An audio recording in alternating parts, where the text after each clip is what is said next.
तो आज हम करेंगे घटना चक्र कंप्लीट पॉलिटी, जिसके हम नोट्स के एक एक पॉइंट को नोट्स में कवर किया गया। नोट्स से हम इसे करेंगे, ना कि हम क्वेश्चन करेंगे। ठीक है, इसके बाद आपको घटना चक्र को पढ़ने की कोई आवश्यकता नहीं है।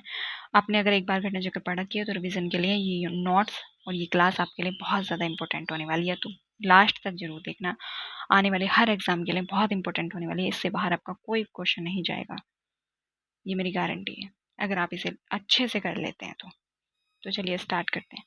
भारत का संवैधानिक विकास, महत्वपूर्ण अधिनियम। तो पहले हम अधिनियम देखते हैं जो एक्ट बनाए गए थे। 1773, तो 1773 का रेगुलेटिंग एक्ट, बंगाल के गवर्नर को बंगाल का गवर्नर जनरल पद नाम दिया गया। 1773 के रेगुलेटिंग एक्ट के माध्यम से बंगाल के गवर्नर जनरल को बंगाल का जो गवर्नर था उसको गवर्नर जनरल नाम दिया गया।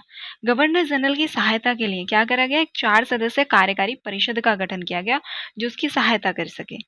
वॉरेन हेस्टिंग्स, तो पहला जो गवर्नर जनरल था, तो पहला गवर्नर जनरल वॉरेन हेस्टिंग्स था। और कलकत्ता में एक उच्चतम न्यायालय की स्थापना भी 1773 के रेगुलेटिंग एक्ट के तहत की जाती है 1774 में। कब, तो 1774 में। और इसके जो मुख्य न्यायाधीश थे, ये क्वेश्चन बार बार पूछा गया है, तो एलिजा इम्पे। कौन थे, एलिजा इम्पे। और ये ब्रिटिश सरकार द्वारा कंपनी के कार्यों को नियंत्रित और विनियमित करने का पहला कदम था। यानी कि 1773 का जो रेगुलेटिंग एक्ट था, ये कंपनी के कार्यों को नियंत्रित और विनियमित करने का पहला कदम था। इसके द्वारा जो निजी कर्मचारी थे, कर्मचारियों को अपने निजी व्यापार पर और उपहार लेने पर भी प्रतिबंधित कर दिया गया था इसी एक्ट के तहत। तो कंपनी के कार्यों पर नियंत्रण किया गया था 1773 के एक्ट के माध्यम से। अगला 1784 का एक्ट, जिसे पिट्स इंडिया एक्ट भी कहा जाता है। तो ये कंपनी के राजनीतिक और वाणिज्यिक कार्यों को अलग अलग कर दिया था। इसने क्या किया था, तो इसने राजनीतिक और वाणिज्यिक जो कार्य थे कंपनी के पिट्स इंडिया एक्ट के माध्यम से उन्हें अलग अलग कर दिया गया था। तो इसमें क्या बनाया गया था, एक बोर्ड ऑफ कंट्रोल बनाया गया था और एक कोर्ट ऑफ डायरेक्टर्स। तो बोर्ड ऑफ कंट्रोल का कार्य था राजनीतिक कार्यों को देखना, जबकि कोर्ट ऑफ डायरेक्टर्स का कार्य वाणिज्य कार्यों को देखना था। ठीक है, राजनीतिक मामलों के प्रबंधन के लिए बोर्ड ऑफ कंट्रोल था और कोर्ट ऑफ डायरेक्टर्स किसके लिए था, तो कंपनी के वाणिज्य कार्यों की देखभाल के लिए। इस एक्ट ने पहली बार भारत में क्या किया, जो कंपनी के क्षेत्र थे इस एक्ट के माध्यम से उन्हें ब्रिटिश आधिपत्य क्षेत्र कहा गया। ब्रिटिश आधिपत्य क्षेत्र पहली बार किस एक्ट के तहत कहा गया है, ये क्वेश्चन पूछा जाता है। तो 1784 के एक्ट के माध्यम से ब्रिटिश आधिपत्य का क्षेत्र कहा गया है। और 1813 का एक्ट, तो 1813 का चार्टर अधिनियम, इसने भारत में ब्रिटिश आधिपत्य पर ब्रिटिश संप्रभुता को पुनः स्थापित किया। क्या किया, ब्रिटिश आधिपत्य पर ब्रिटिश संप्रभुता को पुनः स्थापित तो 1813 के एक्ट ने किया है। और भारतीय व्यापार पर जो कंपनी का एकाधिकार था, यानी कि जो ब्रिटिश कंपनी को ब्रिटिश ईस्ट इंडिया कंपनी को एक अधिकार मिला हुआ था व्यापार करने का, उसको समाप्त कर दिया गया। किसके एक्ट के माध्यम से, तो 1813 के एक्ट के माध्यम से उसे समाप्त कर दिया गया। जबकि चाय के साथ और चीन के साथ जो व्यापार था उसको रहने दिया गया, वहां पर एक अधिकारी बना रहने दिया गया ईस्ट इंडिया कंपनी का। और कंपनी ने भारतीयों की शिक्षा के लिए 1 लाख रुपए, ये भी क्वेश्चन बार बार पूछा गया है, 1 लाख रुपए खर्च करने का प्रावधान किया था इसी एक्ट के तहत। यहीं से हर वर्ष 1 लाख रुपए देने की शुरुआत हुई थी भारतीयों की शिक्षा के लिए। ईसाई मिशनरियों को भारत में प्रवेश करने की छूट भी इसी से मिलती है। और इसके अतिरिक्त स्थानीय सरकारों को कर लगाने का अधिकार दिया गया, यानी कि स्थानीय सरकारों को कर लगाने का अधिकार 1813 के एक्ट के माध्यम से दिया गया है। और ईसाई मिशनरियों को भारत में प्रवेश की छूट भी दी गई है। 1833 का एक्ट, तो 1833 का चार्टर अधिनियम, बंगाल के गवर्नर जनरल को बंगाल का गवर्नर जनरल बना दिया गया। और लॉर्ड विलियम बेंटिक भारत के प्रथम गवर्नर जनरल। तो भारत के जो प्रथम गवर्नर जनरल थे वो कौन थे, तो विलियम बेंटिक। और 1833 के चार्टर एक्ट के माध्यम से जो बंगाल का गवर्नर जनरल था उसको बंगाल का नहीं, पूरे भारत का गवर्नर जनरल बना दिया गया। गवर्नर जनरल में सभी नागरिक और सैन्य शक्तियां निहित कर दी गई, यानी कि कंपनी का व्यापारिक एकाधिकार पूरी तरह समाप्त कर दिया गया। कंपनी का जो व्यापारिक एकाधिकार था वो 1813 में ही समाप्त कर दिया गया था। जबकि चीन और चाय के साथ जो व्यापार बचा था उसको भी पूरी तरह से समाप्त कर दिया गया। और सिविल सेवकों के चयन के लिए खुली प्रतियोगिता के आयोजन शुरू करने का प्रावधान किया गया, लेकिन इसमें सिर्फ कोशिश की गई थी, यहाँ पे नहीं हो पाया ये। इसके तहत लॉर्ड मैकाले की अध्यक्षता में विधि आयोग का गठन, तो विधि आयोग का गठन लॉर्ड मैकाले की अध्यक्षता में किया गया और दास प्रथा को समाप्त कर दिया गया।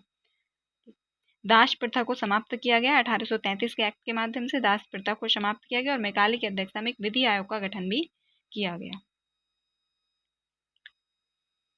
1853, तो 1853 का चार्टर अधिनियम, इस अधिनियम ने पहली बार गवर्नर जनरल की परिषद के विधायी तथा प्रशासनिक कार्यों को, विधायी और प्रशासनिक कार्यों को पहली बार अलग किया गया गवर्नर जनरल की परिषद के 1853 के एक्ट के माध्यम से।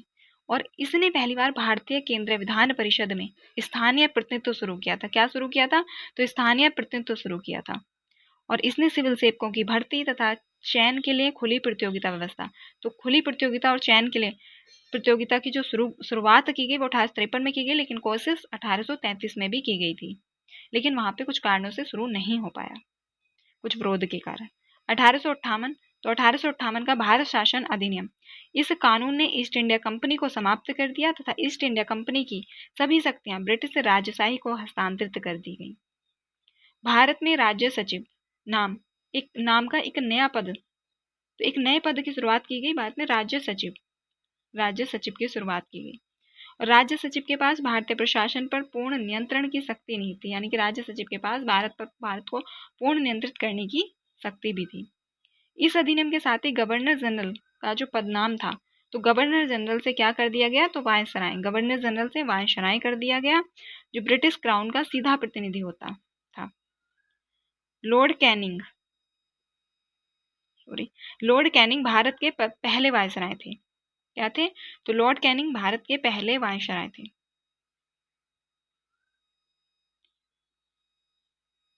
1858, तो 1858 का ये बहुत ज्यादा इंपॉर्टेंट है।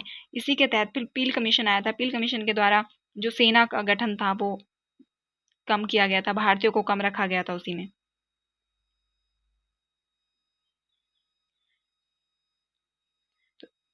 1861, तो 1861 का भारत परिषद अधिनियम, कानून बनाने की प्रक्रिया में भारतीय प्रतिनिधियों को शामिल किया गया। कब से शुरुआत हुई है कानून की प्रक्रिया में भारतीयों को शामिल करने की? तो 1861 का भारत परिषद अधिनियम से शुरुआत हुई है। इसने वायसराय को विधान परिषदों में कार्य संचालन के लिए अधिक नियम और आदेश बनाने की शक्तियां प्रदान की। किसने? 1861 के अधिनियम ने। वायसराय को अध्यादेश जारी करने की शक्ति भी 1861 के अधिनियम से ही मिलती है, जो 6 महीने के लिए वैध होता था। लॉर्ड कैनिंग द्वारा 1859 में शुरू की गई पोर्टफोलियो प्रणाली को इस अधिनियम द्वारा वैधानिक मान्यता दी गई। इसके द्वारा, तो लॉर्ड कैनिंग द्वारा 1859 में शुरू की गई पोर्टफोलियो प्रणाली को इस अधिनियम द्वारा मान्यता दी गई, जो कि विकेंद्रीकरण की दिशा में पहला कदम था। क्या था? विकेंद्रीकरण की दिशा में पहला कदम था। 1892 का अधिनियम, तो 1892 का अधिनियम, इसने विधान परिषदों के कार्यों में, तो विधान परिषदों के कार्यों में वृद्धि की 1892 के अधिनियम ने। और इसने बजट पर बहस करने तथा बजट पर बहस करने और कार्यपालिका के प्रश्नों का उत्तर देने के लिए अधिकृत किया था। किसे? तो कार्यपालिका के प्रश्नों का उत्तर देने के लिए अधिकृत किया गया। और इस अधिनियम ने निर्वाचन शब्द का प्रयोग किया गया था, लेकिन एक वस्तुतः नामांकन प्रणाली थी। नामांकन के आधार पर निर्वाचन नहीं होता था, नामांकन के आधार पर ही था। कुछ सीमित निर्वाचन था, सीमित मताधिकार था, जो शिक्षा के आधार पर था, लेकिन सभी को नहीं था। 1909, तो 1909 का अधिनियम, जिसे मॉर्ले मिंटो सुधार के नाम से भी जाना जाता है, बहुत इंपॉर्टेंट है, मॉर्ले मिंटो सुधार के नाम से भी जाना जाता है। और इसमें पहली बार किसी भारतीय को वायसराय तथा गवर्नर की कार्य परिषद के साथ एसोसिएशन बनाने का प्रावधान किया गया है, पहली बार। और इसमें ये सत्येंद्र प्रसाद सिन्हा कार्यकारी परिषद में शामिल होने वाले प्रथम भारतीय थे। कौन?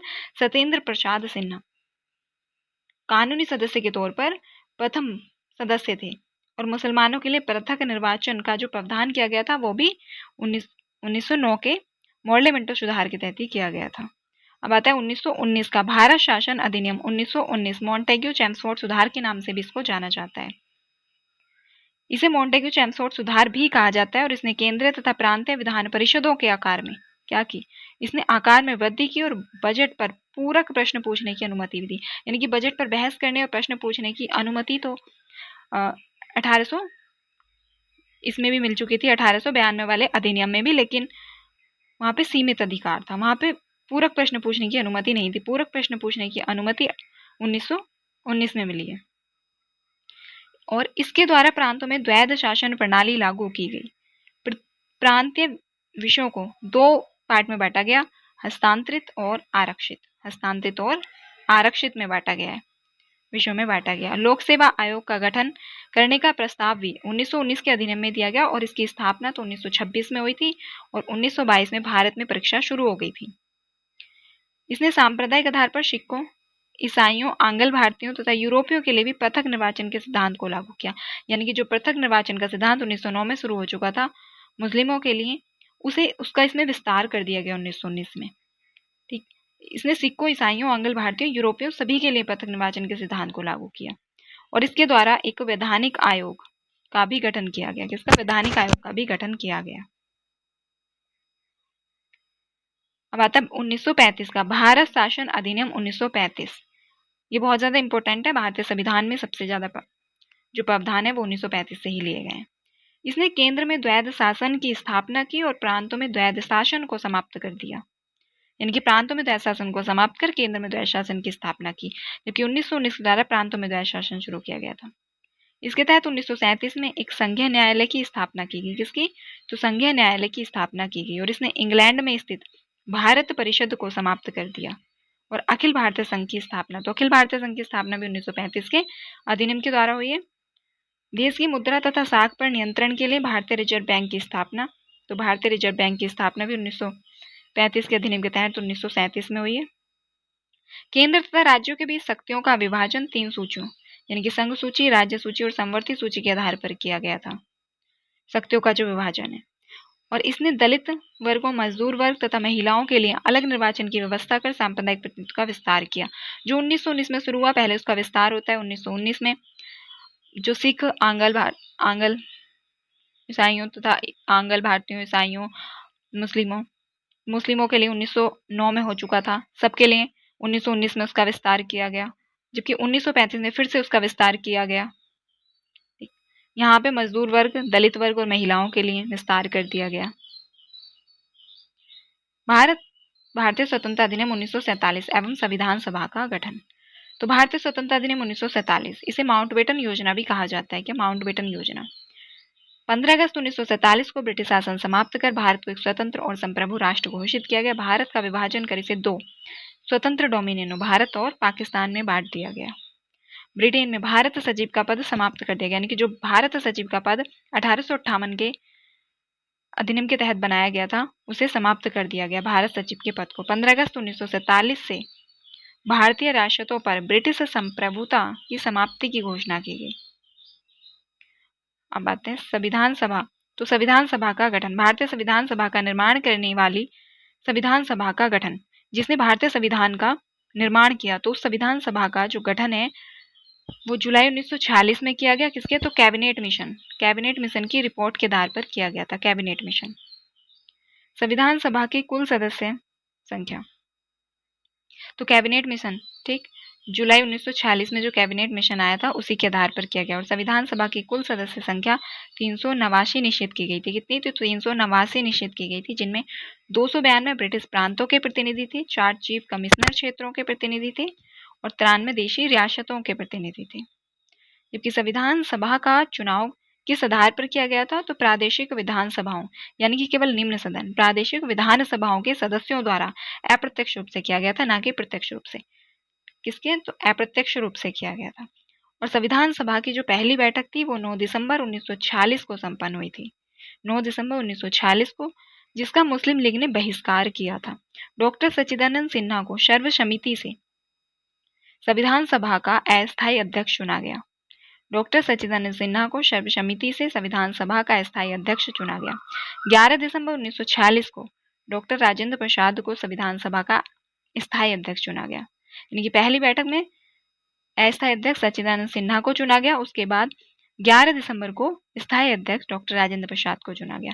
संविधान सभा की प्रक्रिया में तो कितना समय लगा है? तो 2 वर्ष 11 माह और 18 दिन का समय लगा है। 2 वर्ष 11 महीने 18 दिन। 22 जनवरी 1947 को उद्देश्य प्रस्ताव की स्वीकृति के बाद विभिन्न समितियों की नियुक्ति की गई। तो उद्देश्य प्रस्ताव की स्वीकृति के बाद विभिन्न समितियों की नियुक्ति की गई। 29 अगस्त 1947 को डॉक्टर बी आर अम्बेडकर की अध्यक्षता में एक प्रारूप समिति का गठन किया गया, जिसमें अध्यक्ष सहित कुल कितने 7 सदस्य थे। 7 सदस्य थे। बी एन राव को संविधान सभा का संवैधानिक सलाहकार, तो संवैधानिक सलाहकार किसे नियुक्त किया गया, तो बी एन राव को। विभाजन के बाद 31 अक्टूबर 1947 को संविधान सभा का पुनर्गठन किया गया, यानी कि जब भारत का विभाजन हो गया, भारत और पाकिस्तान का विभाजन हो गया, तो उसके बाद 31 अक्टूबर 1947 को दोबारा से संविधान सभा का पुनर्गठन किया गया, जिसके बाद कुल सदस्यों की जो संख्या थी वो कितनी होगी, तो 299 रह गई थी। पहले जो 389 निर्धारित की गई थी, अब उसमें से 299 रह गई थी, क्योंकि बाकी पाकिस्तान में चले, जिनमें से 229 प्रांतों से थे और 70 देसी रियासतों से थे। यानी कि जो 70 देसी रियासतें जो कि राजा महाराजा जो कि ब्रिटिशों के अधीन काम करते थे, राजा महाराजा थे। 26 नवंबर 1949 को संविधान सभा के अध्यक्ष डॉक्टर राजेंद्र प्रसाद के हस्ताक्षर के बाद संविधान पारित घोषित किया गया, और वर्ष 2015 से 26 नवंबर को संविधान दिवस के रूप में मनाने की, तो संविधान दिवस के रूप में मनाने की शुरुआत कब से हुई है, तो 2015 से।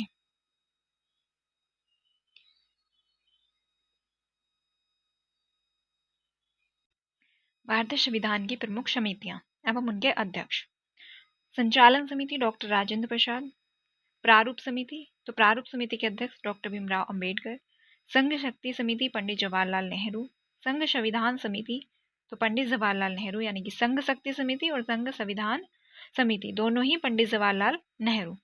प्रांतीय संविधान समिति सरदार वल्लभ भाई पटेल। मौलिक अधिकार एवं अल्पसंख्यक समिति सरदार वल्लभ भाई पटेल। तो ये दोनों प्रांतीय संविधान समिति और मौलिक अधिकार अल्पसंख्यक समिति दोनों ही सरदार वल्लभ भाई पटेल। जनजातियों तथा बहिष्कृत क्षेत्रों के लिए सलाहकार समिति सरदार वल्लभ भाई पटेल। मौलिक अधिकार उप समिति जे बी कृपलानी। अल्पसंख्यक उप समिति एच सी मुखर्जी। ये 2 उप समितियां हैं जो इंपोर्टेंट हैं, ये पीवाईक्यू में आई हुई हैं। संविधान सभा की अन्य समितियां और अंतरिम मंत्रिमंडल, यानी कि संविधान सभा की अन्य समितियां, तो प्रक्रिया नियम समिति डॉक्टर राजेंद्र प्रसाद। वित्त तथा कर्मचारी समिति, कर्मचारी स्टाफ समिति डॉक्टर राजेंद्र प्रसाद। प्रत्यायक समिति अल्लाहदी कृष्ण स्वामी अय्यर। प्रत्यायक समिति अल्लाहदी कृष्ण स्वामी अय्यर। सदन समिति बी पट्टाभी सितार मैया। बी पट्टाभी सितार मैया। कार्य संचालन समिति डॉक्टर के एम मुंशी। कार्य संचालन समिति डॉक्टर के एम मुंशी। तथा झंडा समिति डॉक्टर राजेंद्र प्रसाद। संविधान सभा के कार्यों के लिए समिति, तो संविधान सभा के कार्यों के लिए समिति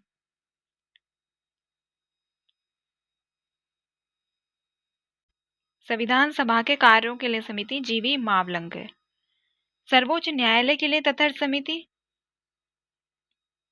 एस वर्दाचारी। एस वर्दाचारी सर्वोच्च न्यायालय के लिए तथर्थ समिति, तो एस वर्दाचारी। प्रेस दीर्घा समिति उषानाथ सेन। नागरिकता पर तथर्थ समिति एस वर्दाचारी। अंतरिम मंत्रिमंडल, तो अंतरिम मंत्रिमंडल की जो स्थापना है वो 2 सितंबर 1946 कब, तो 2 सितंबर। डायरेक्ट डेट याद रखनी है, क्योंकि 2 सितंबर डायरेक्ट पूछा जाता है। यह संविधान सभा की कार्यवाही के साथ साथ कार्यकारी कार्यों का भी संचालन कर रहा था। इसके अध्यक्ष तो पंडित जवाहरलाल नेहरू थे और उपाध्यक्ष सरदार वल्लभ भाई पटेल थे। यानी कि अध्यक्ष कौन थे, तो अंतिम सरकार, तो पंडित जवाहरलाल नेहरू, उपाध्यक्ष सरदार वल्लभ भाई पटेल, और अन्य प्रमुख सदस्य मौलाना अब्दुल कलाम आजाद, डॉक्टर राजेंद्र प्रसाद और आचार्य जे बी कृपलानी, जगजीवन राम और राजकुमारी अमृत कौर। प्रारूप समिति, तो प्रारूप समिति बहुत इंपॉर्टेंट है, हर एग्जाम में यहाँ से क्वेश्चन आता है। इसमें कुल कितने 7 सदस्य थे और इसका गठन कब हुआ था, तो प्रारूप समिति का जो गठन है वो 29 अगस्त 1947। 29 अगस्त 1947 को प्रारूप समिति का गठन होता है और इसमें कुल अध्यक्ष को मिलाकर 7 सदस्य थे। डॉक्टर बी आर अम्बेडकर इसके अध्यक्ष थे और इसमें अन्य सदस्य तो अल्लाहदी कृष्ण स्वामी अय्यर एक सदस्य थे। डॉक्टर के एम मुंशी 20 के सदस्य थे। सैयद मोहम्मद सादुल्ला, ठीक, एन माधवराव 20 सदस्य थे और ये बी एल मित्र की जगह इन्होंने ली थी। टी टी कृष्णाचारी 20 सदस्य थे, इन्होंने डीपी खेतान की मृत्यु के बाद उनकी जगह पे ये आए थे।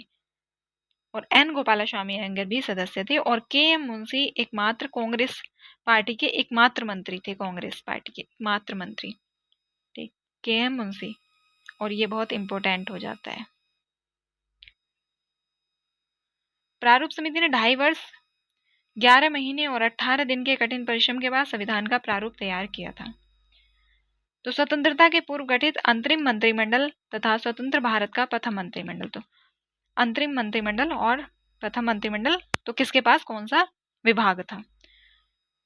राष्ट्रमंडल तथा विदेशी मामले, तो राष्ट्रमंडल तथा विदेशी मामले अंतरिम, तो अंतरिम में किसके पास थे?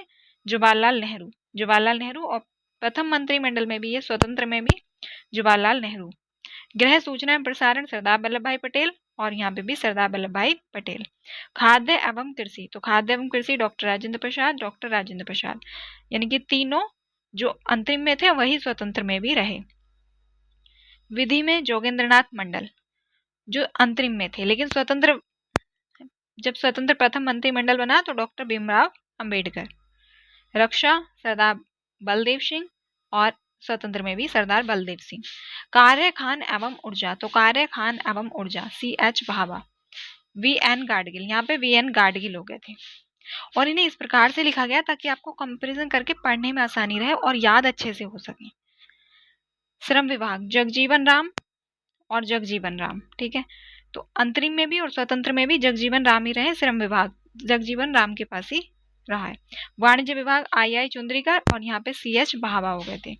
संचार अब्दुल रब निस्तार, रफी अहमद किदवई। स्वास्थ्य विभाग गजफर अली खान और राजकुमारी अमृत कौर। रेलवे तथा परिवहन, तो रेलवे तथा परिवहन आसफ अली के पास था, बाद में जोन मथाई के पास हो गया, और ये बार बार पूछा जाता है, इंपॉर्टेंट है। शिक्षा विभाग C राजगोपालाचारी, और बाद में मौलाना अबुल कलाम आजाद जी के पास पहुंच गया था। संवैधानिक विकास और संविधान सभा से संबंधित कुछ महत्वपूर्ण, तो स्थायी संविधान सभा के स्थायी अध्यक्ष तो डॉक्टर राजेंद्र प्रसाद थे, और अस्थायी तो सच्चिदानंद सिन्हा जी थे। उपाध्यक्ष, तो प्रथम उपाध्यक्ष HC मुखर्जी, और दूसरे उपाध्यक्ष तो VT कृष्णामचारी, क्योंकि दो उपाध्यक्ष थे। प्रथम जो थे वो HC मुखर्जी थे और दूसरे VT कृष्णामचारी थे। संवैधानिक सलाहकार शरबीएन राव, इंपॉर्टेंट है कि बहुत बार रिपीट हुआ है, वनडे एग्जाम से लेकर PCS तक हर एग्जाम में रिपीट हुआ है। संविधान सभा के सचिव तो HVR अयंकर। संविधान सभा के सचिव कौन थे? तो HVR अयंकर। संविधान सभा में शामिल प्रमुख महिला सदस्य, तो ये महिला सदस्य थी कितनी थी? टोटल 15 महिला सदस्य थी। आपको अगर इनमें से कुछ इंपॉर्टेंट याद रखनी है तो बेगम एजाज रसूल एकमात्र मुस्लिम महिला थी, ठीक, मुस्लिम, एकमात्र मुस्लिम महिला थी।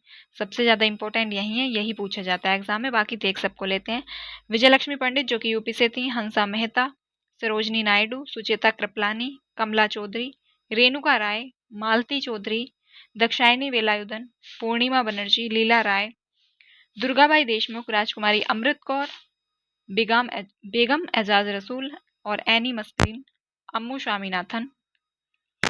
संविधान सभा ने 26 नवंबर 1949 को संविधान को पारित किया। कब? तो 26 नवंबर 1949, और 26 जनवरी 1950 से संविधान जो है लागू हुआ है। संविधान से संबंधित कुछ इंपॉर्टेंट डेट, जैसे कैबिनेट मिशन योजना, तो कैबिनेट मिशन योजना की जो घोषणा है वो 16 मई 1946 को हुई थी। कब? तो कैबिनेट मिशन योजना की घोषणा 16 मई 1946। संविधान सभा का गठन कब हुआ है? 6 दिसंबर 1946। संविधान सभा की प्रथम बैठक 9 दिसंबर 1946, यानी कि संविधान सभा का जो गठन है, गठन कब हुआ है? तो 6 दिसंबर को, और संविधान सभा की प्रथम बैठक 9 दिसंबर को। स्थायी अध्यक्ष, तो स्थायी अध्यक्ष निर्वाचित हुए तो 11 दिसंबर को, और जवाहरलाल नेहरू द्वारा उद्देश्य प्रस्ताव प्रस्तुत किया गया 13 दिसंबर 1946 को, जबकि उसको उद्देश्य प्रस्ताव को जो स्वीकृति मिली तो वो 22 जनवरी 1947 को। मुस्लिम लीग द्वारा संविधान सभा के विघटन की मांग तो 29 जनवरी 1947। आजादी के बाद संविधान सभा का पुनर्गठन 31 अक्टूबर 1947। आजादी के बाद संविधान सभा का पुनर्गठन 31 अक्टूबर 1947। प्रारूप समिति का गठन 29 अगस्त 1947 को हुआ। प्रारूप समिति ने सभा में रिपोर्ट कब पेश की थी? तो 21 फरवरी 1948 प्रारूप समिति ने सभा में अपनी रिपोर्ट पेश की। संविधान सभा का प्रथम वाचन 4 से 9 नवंबर 1948। संविधान सभा का द्वितीय वाचन 15 नवंबर 1948 से 17 अक्टूबर 1949। संविधान का तीसरा वाचन तो 14 से 26 नवंबर 1949।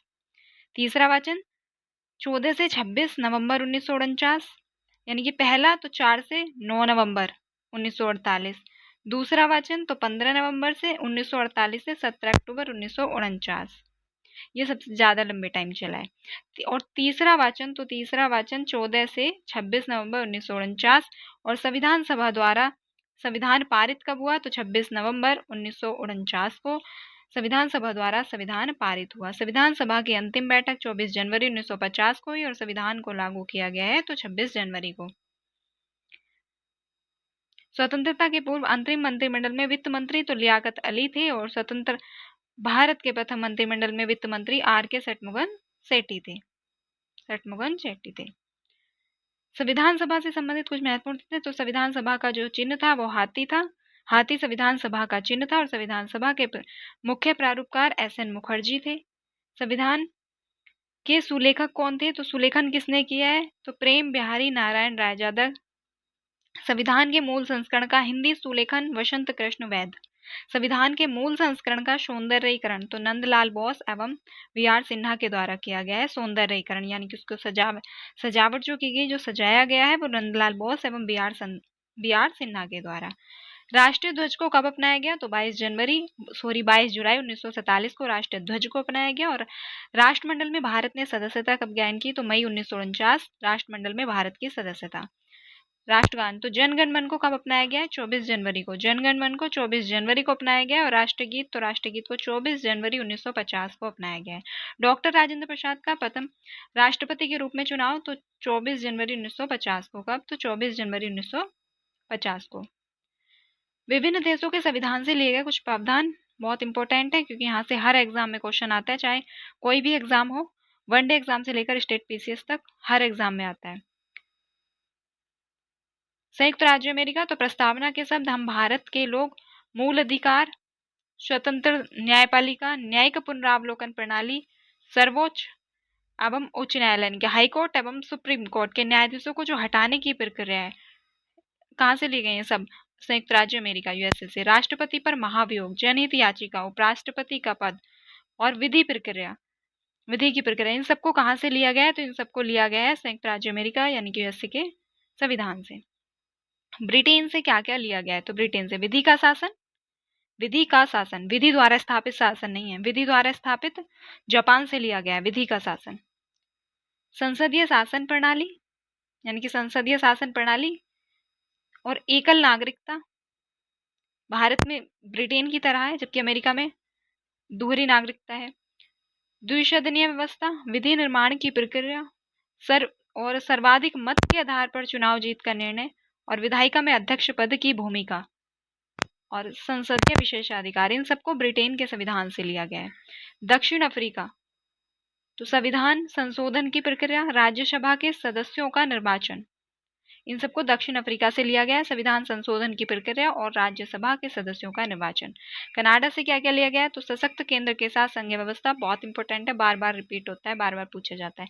शक्तियों का वितरण तथा अपशिष्ट शक्तियों का केंद्र में निहित होना, केंद्र द्वारा राज्यों में राज्यपाल की नियुक्ति, उच्चतम न्यायालय का परामर्शी न्याय निर्णय और संघात्मक विशेषताएं, इन सबको कनाडा से लिया गया। ऑस्ट्रेलिया समवर्ती सूची, व्यापार वाणिज्य एवं समागम की स्वतंत्रता संबंधी प्रावधान और संसद की दोनों सदनों की संयुक्त बैठक और प्रस्तावना की भाषा, यानी कि प्रस्तावना की भाषा को कहाँ से लिया गया, तो भाषा ऑस्ट्रेलिया से लिया गया, याद रखना है। प्रस्तावना को कहाँ से लिया गया, तो प्रस्तावना अमेरिका से लिया गया, लेकिन प्रस्तावना की भाषा ऑस्ट्रेलिया से ली गई है। आयरलैंड तो आयरलैंड से क्या क्या लिया गया, तो राज्य के नीति निर्देशक तत्व, राष्ट्रपति की निर्वाचन पद्धति, राज्यसभा में सदस्यों का नामांकन। फ्रांस गणतंत्रात्मक व्यवस्था, स्वतंत्रता, समानता एवं बंधुत्व का सिद्धांत। रूस मूल कर्तव्य, प्रस्तावना में सामाजिक, आर्थिक एवं राजनीतिक आदर्श। जर्मनी से क्या लिया गया, तो आपातकाल के समय मूल अधिकारों का स्थगन, जर्मनी से लिया गया। जापान विधि द्वारा स्थापित प्रक्रिया, बार बार पूछा गया है। भारत सरकार अधिनियम 1935, संघीय ढांचा, प्रांतीय स्वायत्तता, आपातकालीन प्रावधान और लोक सेवा आयोग, भारत सरकार अधिनियम 1935 से लिए गए हैं। संविधान के प्रमुख भाग, अनुच्छेद और विवरण। तो भाग एक में अनुच्छेद 1 से 4 तक आते हैं और इसमें संघ और उसका राज्य क्षेत्र एवं नए राज्यों का निर्माण है। क्या है? संघ और उसका राज्य क्षेत्र और नए राज्यों का निर्माण है। भाग 2, तो भाग 2 में 5 से 11 तक अनुच्छेद हैं और भाग 2 में आती है नागरिकता। नागरिकता भाग 2। भाग 3 12 से 35 और मौलिक अधिकार क्या है? तो भाग 3 में मौलिक अधिकार हैं। भाग 4 36 से 51 तक राज्य के नीति निर्देशक सिद्धांत। भाग 4 36 से 51 तक राज्य के नीति निर्देशक सिद्धांत। भाग 4A 51A नागरिकों के मौलिक कर्तव्य। 51A इसमें क्या है? नागरिकों के मौलिक कर्तव्य। भाग 5 52 से 151 संघ सरकार से संबंधित है। भाग 5, तो भाग 5 संघ सरकार से संबंधित है। भाग 6 152 से 237 राज्य सरकार से संबंधित है। 152 से 237 अनुच्छेद तक भाग 6 में है और ये राज्य सरकार से संबंधित है। भाग 7, तो भाग 7 अनुच्छेद 238 है। प्रथम अनुसूची के भाग बी से जुड़ा था और 1956 में इसको क्या कर दिया गया? इसको समाप्त कर दिया गया है, निश्चित कर दिया गया है। भाग 8 239 से 242 भाग 8 239 से 242 केंद्र शासित प्रदेशों का प्रशासन है इसमें। भाग 8 में क्या है? केंद्र शासित प्रदेशों का प्रशासन। भाग 9 243 से 243 ओ इसमें है पंचायतें। भाग 9A 243 पी से 243 जेड जी नगर पालिका और भाग 9 इसको 73वें संविधान संशोधन के द्वारा जोड़ा गया है, जबकि इसको 74वें संविधान संशोधन के द्वारा जोड़ा गया है। भाग 9B 243 जेड एच से 243 जेड टी सहकारी संस्थाएं। क्या है? सहकारी संस्थाएं भाग 9B में है। भाग 10 244 से 244 ए अनुसूचित और जनजातीय क्षेत्र, तो भाग 10 में है। अनुसूचित और जनजातीय क्षेत्र तो भाग 10 में है। भाग 11 245 से 263 तक केंद्र राज्य संबंध भाग 11 है। 245 से 263 तक। भाग 12 264 से 300 ए 264 से 300 ए भाग 12 वित्त संपत्ति संविदाएं और वाद। क्या है? तो वित्त संपत्ति संविदाएं और वाद भाग 12 में है और भाग 13 है, तो भाग 13 अनुच्छेद 301 से 307 तक है और भारत के राज्य क्षेत्र के भीतर व्यापार वाणिज्य और समागम। भाग 14 अनुच्छेद 308 से 323 अनुच्छेद 308 से 323 तक भाग 14 में है संघ और राज्यों के अधीन सेवाएं। भाग 14A अनुच्छेद 323 ए और 323 बी है। 14A में और अधिकरण इसमें क्या है? तो 14A में है अधिकरण। भाग 15 तो निर्वाचन से संबंधित है और इसमें अनुच्छेद 324 से 329 तक निर्वाचन से संबंधित अनुच्छेद हैं। भाग 16 अनुच्छेद 330 से 342 अनुसूचित जातियों, अनुसूचित जनजातियों, पिछड़े वर्गों और आंगल भारतीयों के संबंध में विशेष उपबंध है। भाग 17 अनुच्छेद 343 से 351 भाग 17 अनुच्छेद 343 से 351 राजभाषा से संबंधित है।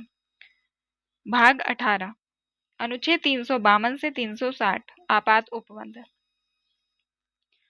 भाग 19 तो अनुच्छेद 361 से 367 तक। भाग 19 में जो अनुच्छेद है अनुच्छेद 361 से 367 तक प्रकीर्णन।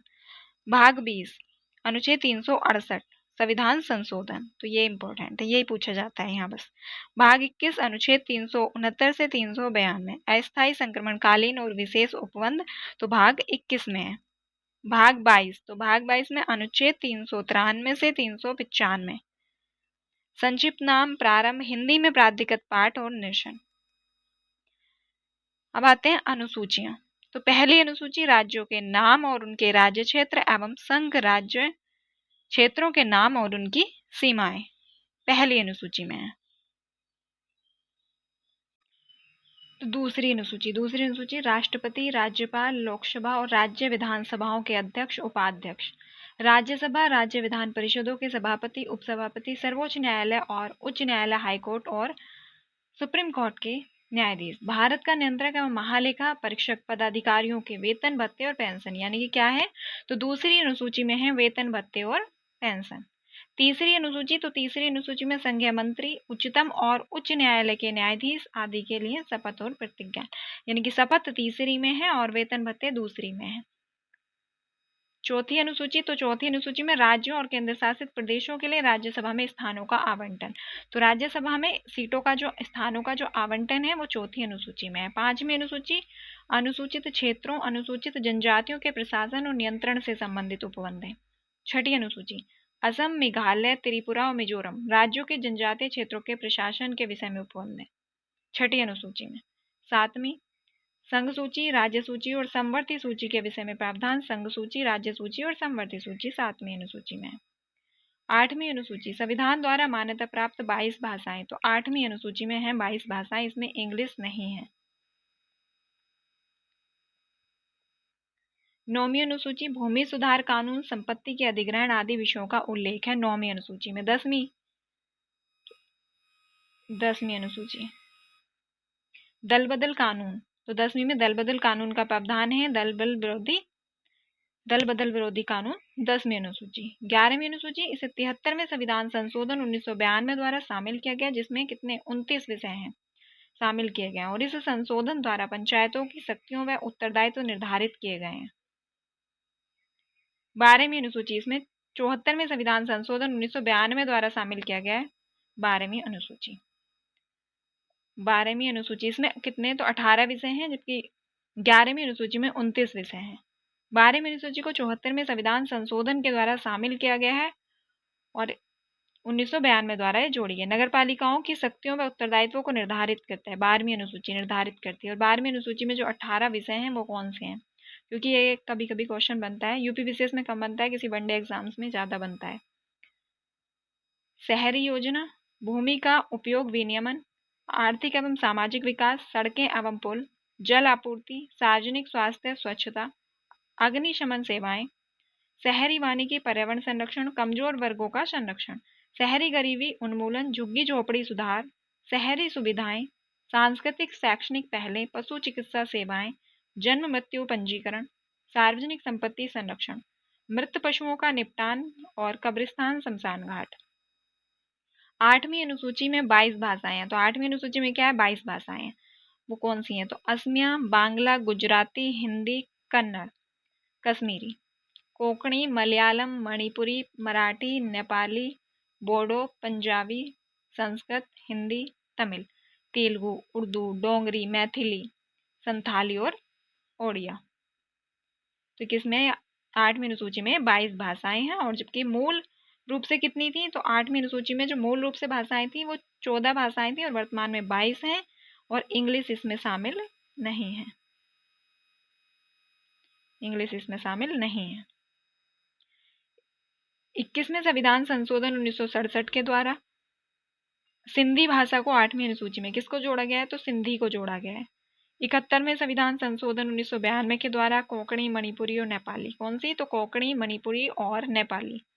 92वें संविधान संशोधन 2003 के द्वारा बोडो, डोगरी और संथाली और मैथिली, बोडो, डोगरी, संथाली और मैथिली भाषा जोड़ी गई है।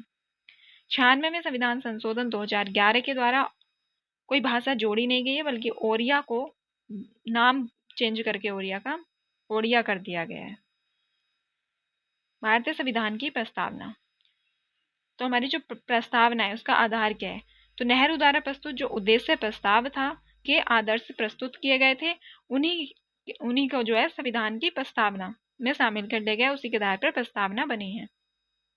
42वें संविधान संशोधन 1976 द्वारा इसे केवल अब तक एक ही बार संशोधन किया गया है प्रस्तावना में। प्रस्तावना का स्रोत क्या है, तो प्रस्तावना का जो विचार है वो अमेरिका से लिया गया है, विचार अमेरिका से लिया गया है, जबकि प्रस्तावना की जो भाषा है उसे ऑस्ट्रेलिया से, कहां से, तो ऑस्ट्रेलिया से लिया गया है। प्रस्तावना का मूल पाठ, तो प्रस्तावना, हम भारत के लोग भारत को एक संपूर्ण प्रभुत्व संपन्न समाजवादी पंथनिरपेक्ष लोकतांत्रिक गणराज्य बनाने के लिए तथा उसके समस्त नागरिकों को कैसा राज्य बनाने के लिए, संपूर्ण प्रभुत्व संपन्न समाजवादी पंथनिरपेक्ष लोकतांत्रिक गणराज्य। सामाजिक, आर्थिक और राजनीतिक न्याय, तो कितने प्रकार के न्याय की बात की गई, 3 प्रकार के, सामाजिक, आर्थिक और राजनीतिक न्याय। विचार, अभिव्यक्ति, विश्वास, धर्म और उपासना की स्वतंत्रता, प्रतिष्ठा और अवसर की समानता प्राप्त करने के लिए, तथा उन सब में व्यक्ति की गरिमा और राष्ट्र की एकता अखंडता सुनिश्चित करने वाली बंधुता। बंधुता बढ़ाने के लिए दृढ़ संकल्पित होकर अपनी इस संविधान सभा में आज कब, तो 26 नवंबर 1949 को एतद द्वारा संविधान को अंगीकृत, अधिनियमित और आत्मसमर्पित करते हैं। संविधान की कुंजी, तो संविधान की प्रस्तावना को संविधान की कुंजी किसने कहा है, तो संविधान की कुंजी अर्नेस्ट बार्कर ने कहा है संविधान की कुंजी। और संविधान का मुख्य बिंदु तथा संविधान की कुंजी अर्नेस्ट बार्कर ने प्रस्तावना को कहा है। संविधान की आत्मा किसने कहा है, तो आत्मा ठाकुरदास भार्गव ने संविधान की आत्मा कहा है। जन्मपत्री, तो के.एम. मुंशी ने उद्देशिका को राजनीतिक जन्मपत्री कहा है। बेड़ूवाड़ी, तो बेड़ूवारीवाद 1960 में सर्वोच्च न्यायालय ने प्रस्तावना को संविधान का अंग नहीं माना था। किसमें, तो बेड़ूवारीवाद ने संविधान का अंग नहीं माना था, इसलिए इसमें संशोधन नहीं किया जा सकता है। और जबकि केशवानंद भारतीवाद 1973 में इस बात को पलट दिया गया और सर्वोच्च न्यायालय ने माना कि प्रस्तावना संविधान का एक अभिन्न अंग है और इसमें संशोधन किया जा सकता है। साथ ही इसका मूल ढांचे का सिद्धांत दिया गया है कि इसके मूल ढांचे में संशोधन ना हो, संशोधन किया जा सकता है लेकिन मूल ढांचा ना बदले। 42वें संविधान संशोधन 1976 के द्वारा प्रस्तावना में संशोधन किया गया और समाजवादी, पंथनिरपेक्ष और राष्ट्र की अखंडता शब्द जोड़े गए। राज्यों का पुनर्गठन, तो देशी रियासतों का विलय, राज्यों का जो पुनर्गठन हुआ, तो देशी रियासतों का विलय। स्वतंत्रता प्राप्ति के बाद देशी रियासतों और ब्रिटिश शासित भारतीय प्रांतों का विलय कर दिया गया। और धर आयोग बनता है, तो धर आयोग की स्थापना हुई थी जून 1948 में। धर आयोग बना के एस के धर की अध्यक्षता में गठित। इस आयोग ने भाषाई आधार की बजाय क्या, भाषाई आधार पर नहीं स्वीकारा था। भाषाई आधार की बजाय इसने कहा कि राज्यों का जो पुनर्गठन है वो प्रशासनिक आधार पर होना चाहिए। और फिर बनती है जेवीपी समिति, तो जेवीपी समिति ने भी इसी बात को स्वीकारा, जिसके सदस्य जवाहरलाल नेहरू, वल्लभ भाई पटेल और पट्टाभी सितार मैया थे जेवीपी समिति में। और उन्होंने भी भाषा के आधार पर राज्यों के गठन की जो मांग थी उसको अस्वीकार कर दिया। उसके बाद पहला भाषाई राज्य का जो गठन हुआ है वो अक्टूबर 1953 में आंध्र प्रदेश का हुआ है। पोटी श्रीमूलों के लंबे विरोध में मृत्यु के बाद मद्रास से तेलुगु भाषी क्षेत्रों को पृथक कर आंध्र प्रदेश का गठन किया गया है। फजल अली आयोग, इसके अध्यक्ष तो फजल अली थे। फजल अली आयोग के जो अध्यक्ष थे वो फजल अली थे और अन्य सदस्य तो के.एम. पणिक्कर व एच.एन. कुंजरू थे। अन्य सदस्य कौन थे, के.एम. पणिक्कर व एच.एन. कुंजरू थे। इनकी सिफारिश पर 1 नवंबर 1956 को 14 राज्यों और 6 केंद्र शासित प्रदेशों का गठन किया गया। कितने बने, तो 1 नवंबर 1956 को 14 राज्य बने और 6 केंद्र शासित प्रदेश बने। आंध्र प्रदेश, बम्बई, बिहार, केरल, जम्मू कश्मीर, मद्रास, मध्य प्रदेश, ओडिशा, मैसूर, राजस्थान, पंजाब, उत्तर प्रदेश और पश्चिम बंगाल। जबकि 6 जो केंद्र शासित प्रदेश थे वो अंडमान निकोबार द्वीप समूह, दिल्ली, मणिपुर, त्रिपुरा, हिमाचल प्रदेश, लक्षद्वीप, मिनिकॉय, अमीनद्वीपी द्वीप समूह, ये 6 केंद्र शासित प्रदेश थे। 1960 से 2014 के दौरान जिन राज्यों का गठन हुआ अब उन्हें देख लेते हैं। 1960, तो 1960 में गुजरात, 1963 नागालैंड, 1966 हरियाणा, 1969 मेघालय, 1971 हिमाचल प्रदेश, 72 में त्रिपुरा और मणिपुर दोनों हैं और इम्पोर्टेंट भी है। 1975 सिक्किम, 1987 तो 1987 में मिजोरम, अरुणाचल प्रदेश और गोवा, मिजोरम, अरुणाचल प्रदेश और गोवा तीनों का गठन 1987 में हुआ है। 2000 तो 2000 में छत्तीसगढ़, उत्तराखंड और झारखंड का गठन हुआ है। 2014 में तेलंगाना। नागरिकता, संविधान में वर्णन, तो नागरिकता का वर्णन संविधान में भाग 2 अनुच्छेद 5 से 11 तक में किया गया है। भाग 2 में है नागरिकता और अनुच्छेद 5 से 11 तक में, जिसमें भारत में एकल नागरिकता, किसका, तो एकल नागरिकता का प्रावधान है। नागरिकता प्राप्ति के आधार पर 1955 के अधिनियम के द्वारा, तो नागरिकता प्राप्ति के कितने आधार हैं, 5 प्रकार से नागरिकता प्राप्त की जा सकती है। जन्म द्वारा, वंश द्वारा, पंजीकरण द्वारा या फिर देशीयकरण द्वारा और विदेशी क्षेत्र के भारत में सम्मिलित होने के द्वारा। जबकि लोप कितने द्वारा किया जा सकता है, तो 3 प्रकार से नागरिकता का लोप हो सकता है। नागरिकता का परित्याग करने पर, नागरिकता का अवसान होने पर या फिर नागरिकता से वंचित किए जाने पर। नागरिकता 5 से 11 तक, तो अनुच्छेद 5 संविधान लागू होने के समय नागरिकता। अनुच्छेद 6 पाकिस्तान से भारत प्रव्रजन करने वाले व्यक्तियों की नागरिकता का अधिकार। अनुच्छेद 7 पाकिस्तान से प्रव्रजित व्यक्तियों की नागरिकता का अधिकार, जबकि 8 में भारतीय मूल के उन लोगों की नागरिकता का अधिकार जो भारत के बाहर रह रहे हैं, यानी कि भारतीय नागरिकता है, भारत के नागरिक हैं और जो भारत के बाहर रह रहे हैं उनकी नागरिकता अनुच्छेद 8। जिन व्यक्तियों ने स्वेच्छा से विदेशी नागरिकता प्राप्त कर ली है उनकी भारतीय नागरिकता स्वतः समाप्त मानी जाएगी, ये बात अनुच्छेद 9 में कही गई है। नागरिकता संबंधी अधिकारों की निरंतरता 10 में है और 11 तो संसद द्वारा कानून बनाकर नागरिकता के अधिकारों का नियमन किया जा सकता है और इसी का उपयोग करके नागरिकता अधिनियम 1955 बनाया था संसद ने। नागरिकता अधिनियम 1900 संशोधित अधिनियम 2019। इस अधिनियम द्वारा पाकिस्तान, बांग्लादेश और अफगानिस्तान से आए हिंदू, बौद्ध, सिख और जैन, पारसी और ईसाइयों को नागरिकता का प्रावधान 31 दिसंबर 2014 तक। इस अधिनियम से मुस्लिम समुदाय, ILP क्षेत्र और छठी अनुसूची मेघालय, मिजोरम, असम, मेघालय, मिजोरम के क्षेत्र बहिष्कृत हैं। ये जो अधिनियम है नागरिकता अधिनियम 2019, ये इन क्षेत्रों में लागू नहीं किया जाएगा।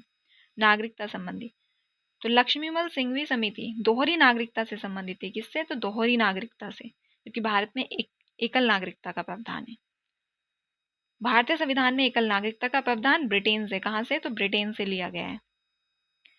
मौलिक अधिकार तो मौलिक अधिकार वे अधिकार हैं जो एक व्यक्ति के व्यक्तित्व के विकास के लिए अनिवार्य हैं। किसके लिए? तो एक व्यक्ति के व्यक्तित्व के विकास के लिए अनिवार्य हैं और बिना किसी भेदभाव के सभी के उपयोग कर सकते हैं।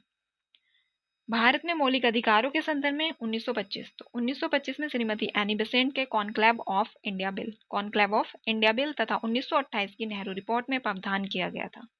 कराची अधिवेशन 1931, इस अधिवेशन अध्यक्ष सरदार वल्लभ भाई पटेल कर रहे थे। जिस अधिवेशन की अध्यक्षता कांग्रेस ने अपने घोषणा पत्र में मौलिक अधिकारों का प्रस्ताव पारित किया, जिसका जो प्रारूप था वो जवाहरलाल नेहरू ने, किसने लिखा था प्रारूप? तो जवाहरलाल नेहरू ने लिखा था।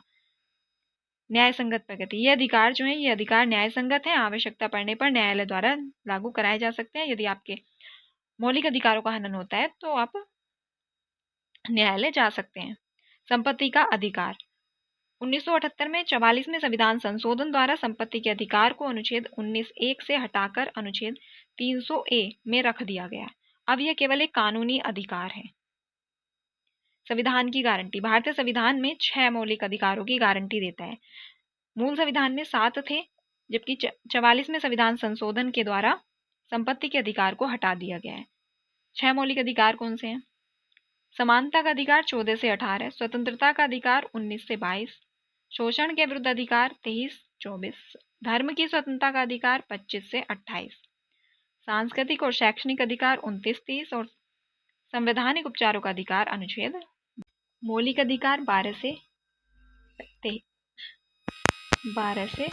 35, मौलिक अधिकार अनुच्छेद 12 से 35 तक है। और अनुच्छेद 12 राज्य शब्द की परिभाषा दी गई। अनुच्छेद 12 में राज्य में भारत सरकार, राज्य सरकार, संसद या राज्य विधानमंडल, स्थानीय निकाय, अन्य सार्वजनिक प्राधिकरण तथा वे निजी संस्थान शामिल हैं जिन्हें राज्य द्वारा पर्याप्त रूप से वित्त पोषित, नियंत्रित या फिर संचालित किया जाता है, वो सब राज्य की परिभाषा में आएंगे। अनुच्छेद 13 मूल अधिकारों से असंगत जो विधियां होंगी वो शून्य हो जाएंगी। ऐसी कोई भी विधि जो मूल अधिकारों से असंगत है या फिर उनका अल्पीकरण करती है तो वह शून्य है और इसे न्यायिक पुनरावलोकन द्वारा निरस्त किया जा सकता है। यानी कि जो विधि जहां तक मूल अधिकारों का से असंगत है वो वहां तक शून्य कर दी जाएगी।